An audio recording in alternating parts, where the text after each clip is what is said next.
ఇక్కడ sir sensitive సున్నితమైన question, క్షమించండి ఒకవేళ మీకు నచ్చకపోతే. Please go head.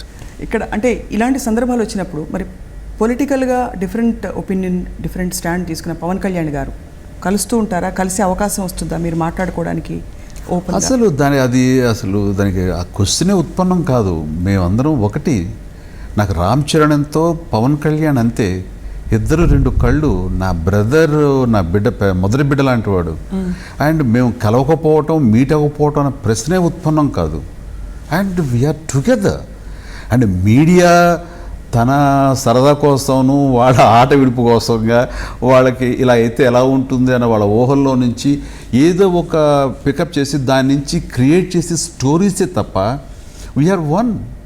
మేము సండేస్ కలుస్తుంటాం, పండగలకి పబ్బాలు కలుస్తుంటాం, పెళ్ళిళ్ళకి పేరెంటాలకి కలుస్తుంటాం. బట్ పొలిటికల్ స్టాండ్స్ మీద interact of course that way తన విధానం వేరు, తన దారి వేరు, నాది వేరు. అది సుస్పష్టం. దానిలో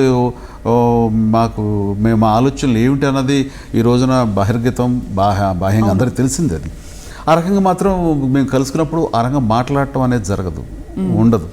that way will keep silence. కలిసి మొదలుపెట్టారు ఇద్దరు త్రూ ప్రజారాజ్యం పార్టీ. ఎప్పటికైనా అన్నదమ్ములు ఇద్దరు కలిసి ఒక స్టాండ్ తీసుకుని, అఫ్కోర్స్ ఇద్దరు ప్రజల కోసం ఆ పాయింట్ ఆఫ్ వ్యూ నుంచి పోరాడుతున్న విషయాలే ఇవన్నీ కూడా. సో ఇద్దరు కలిసే అవకాశాలు ఏమన్నా మీకు కనిపిస్తున్నాయా ముందు ముందు? ఆ రకంగా నేనున్న పార్టీ నాది కాదు, పార్టీలో నేను ఒక భాగం మాత్రమే.